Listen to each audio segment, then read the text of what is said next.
Hello everyone, Rasathi here, and I am an emotional intelligence coach. I'm back for another one of Geniebook's latest series where we have experts share insights on nutrition, physical and mental well-being. Get ready for some powerful and practical tips that will help encourage your child to become a confident, self-directed learner. Let's get started. As parents of school-aged children, it's not only important for us to provide the academic resources that they might need, like tuition, or access to online platforms like Geniebook, we also need to make sure that we provide the emotional support that they really crave. Today, we'll discuss the art of empathetic communication, because during trying times like the upcoming exams, it is our responsibility as parents to be the bedrock of that support. Transitional periods like exams, transitioning from one school to another, choosing a course of study, these periods of time can be very scary and stressful for your child.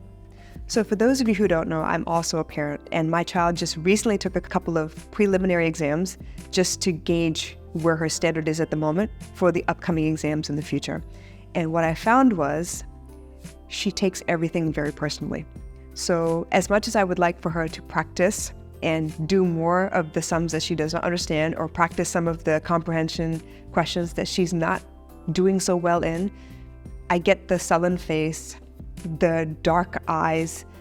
She gets very, very angry with me. She shouts and tries to stop me from bringing up the subject at all because it is not something that she enjoys. And unfortunately, this is common across a lot of children.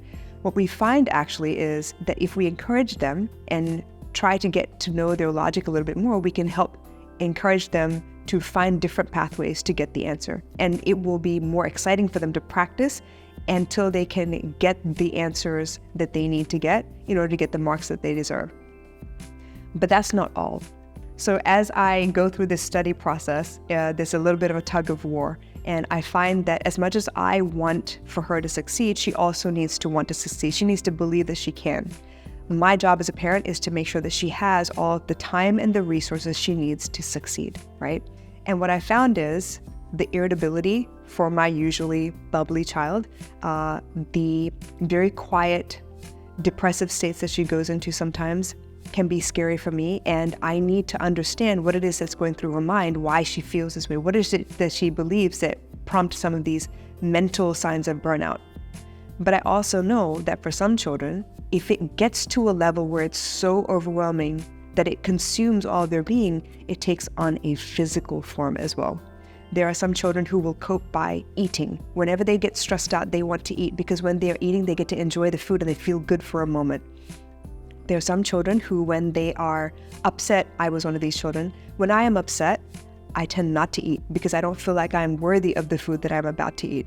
There are people who go through high blood pressure. There are people who have difficulty sleeping through the night. So they may wake up a couple of times during the night. They may feel that even though they've slept through the night, they've tossed and turned the light, they don't wake up rested. That is a sign of burnout, physical burnout.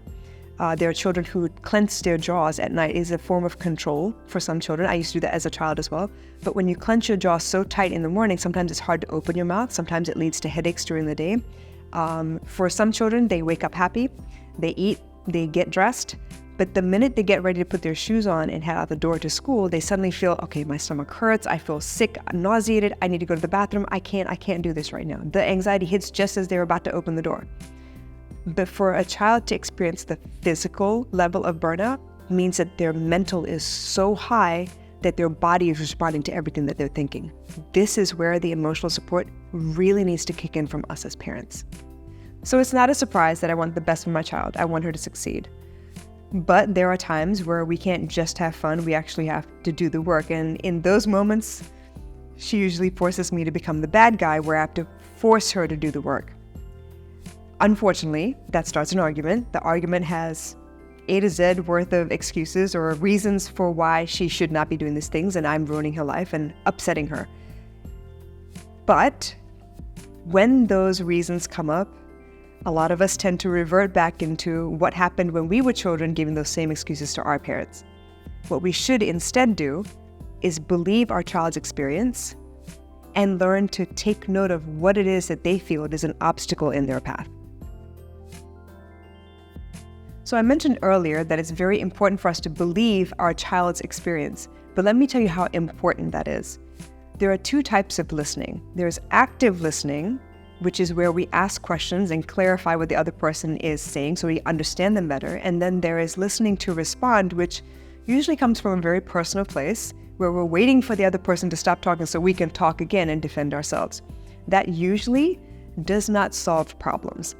To actively listen with your child shows them that they can come to you for help, that they can ask for support or tell you what they don't feel or do feel so that you can help them overcome.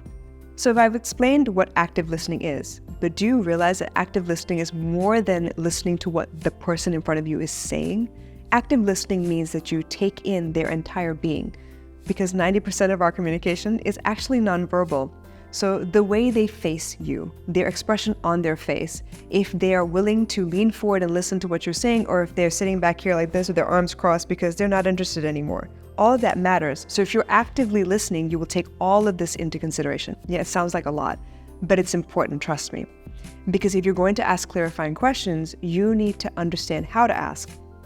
Now, once upon a time, if I walked into a room and did not make eye contact with my mother or smile or greet her respectfully, she instantly jumped on my case and told me I was being disrespectful and how dare I. And the question that would come out of her mouth is, are you showing me your temper?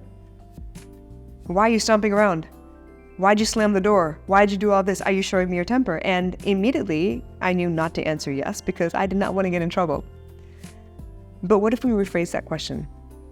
What if we asked our children, what are you frustrated about? Then it's a different answer that they can give. It's not technically directed at me, and I get to really listen to what it is that aggravates them. In times of stress and tension, little things tend to set us off. Why not get to know what little things set off your child so you can help them better? So here we are, actively listening, intently trying to understand our children with a laundry list of complaints. And it's imperative that we do not take these things personally, because the minute we take it personally, we become defensive, and then the whole conversation becomes about how I prove that I am a great parent. Us wanting success for our children already makes us great parents. But we do need to take a step back and listen to the complaints, which usually sound like always this and never that, but let's dig into it a little bit. The complaints have a lot of information for you. If they say, you never pay attention to me, I always have to do this by myself, what are they asking for? They want your presence a little bit more. They maybe want quality time. Let's say someone says, you never have the time for me. I always ask you for help and you're always on your phone or you're always on work calls. You are never home for me to actually ask you these questions. It might sting a little, but if we look at what they're asking for, they want more time with us. Maybe they trust us to answer the questions that they have about their homework or the exam prep and not anyone else. So for them to tell you, hey, I want to ask you, but you're not available, means you might have to schedule time specifically to sit down with them. Let's say someone is complaining about, you're always on my case. You're always complaining that I never do this, I never do that. You're not talking to me about what I do. I do a lot, and you only see what I do wrong. We know this one, right? We've felt this as well. What are they asking for? They're asking for words of affirmation. And it's true. What we don't get right is only part of it. Let's say someone gets 85 questions right in a 100-question exam. What do? We zero in on the 15 that are wrong. Why? Because we want them to get those right as well. But how much would it mean to our child if we let them know, hey, I see the 85%, congratulations. That is a great milestone. Let's work on making it a little bit better. Wouldn't they feel seen and heard and appreciated? And that's where words of affirmation come into play. Let's say they feel like they have too many things going on. They have tuition, they have sports CCA, they have music, they have home study, they have papers to do, they have siblings to take care of, and they're just, I cannot, it's too much. I don't want to do this anymore. Just don't talk to me about any of this stuff because I don't want to do any of it. I just want to quit all of it. What are they actually telling you? Maybe they don't have enough time for all the things that are scheduled for them. And as much as we want them to be well-rounded, very successful human beings, in times of stress and tension, there's only so much bandwidth for what they can handle. So if they're telling you it's too much, take them seriously and see what you can cut back on for now until they get through this stressful period. So this is where the complaints actually lead you to what their love language is and how you can show them that you really are there to support them emotionally, physically, mentally, and just be there as a constant in their life. So we've heard all of our children's complaints, but what do we do with that now? The way we respond is very, very important. So there are a couple of ways that people generally respond. Some people are very good about explaining that the other person's needs are very important, and that comes across as very passive. They'll put themselves on a back burner and they say, you're important, I'll do anything you want, I will give you all. But that's not effective. There are some people who are very passive aggressive, right? And they will drop hints about how much they do and how much they've sacrificed, so you better do it properly. But that isn't effective either, because it doesn't show that the other person's needs are relevant. It just shows that your needs are relevant without saying very, very clearly. The next part is the parent who is very clear. Nope, I provide the money, I provide the tuition. Your only job is to go to school. There is no way around this. You bring home the marks. That's the only job you have. You have one job. But that's also not very effective, because it shows the other person that they're not important at all.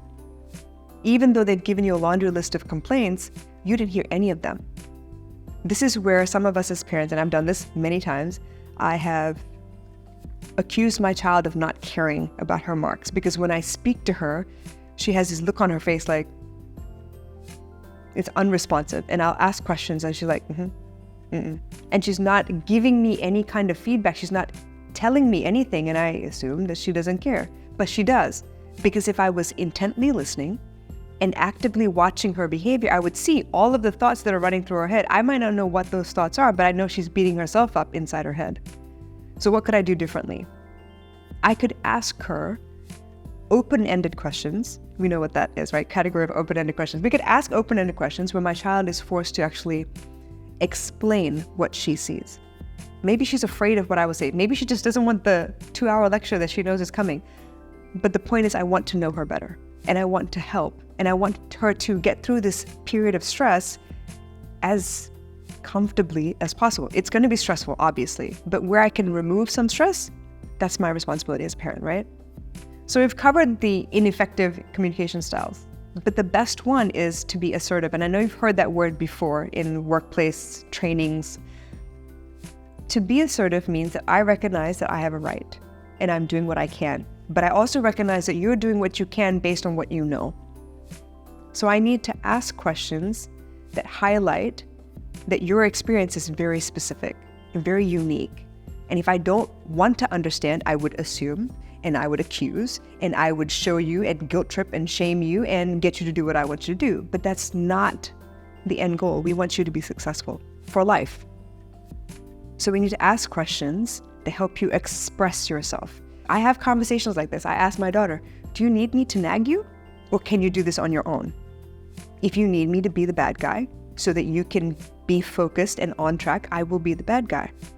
Because at the end of all this, I love you and I want you to succeed. So this is the difference between responding because you just listen to respond versus responding and asking questions because you're listening to understand. This is the magic of active listening.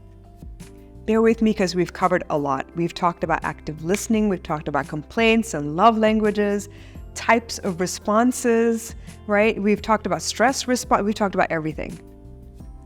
The bottom line is we are here to be the emotional support for our children, which means we are the safe space. But what does that look like? Because the first time you have this conversation, it's going to be chaos, it's going to be ugly, it's going to be a lot of hurt feelings, but it has to happen. The more you do this, the more you find a way to communicate with your children. Or, depending on how you unfortunately responded, because you weren't prepared, you didn't know what was coming up, the child decides, I'm not talking to my mother and father, I will handle it on my own, which you don't want that either. What you want is an open dialogue for the rest of their school career, or even into when they transition for work, where they can come to you and tell you things that are ugly, and you can sit down and talk to them and discuss where you can support, what they could change, how they can manage and adjust. Because active listening is for life. Our children are our responsibility for life.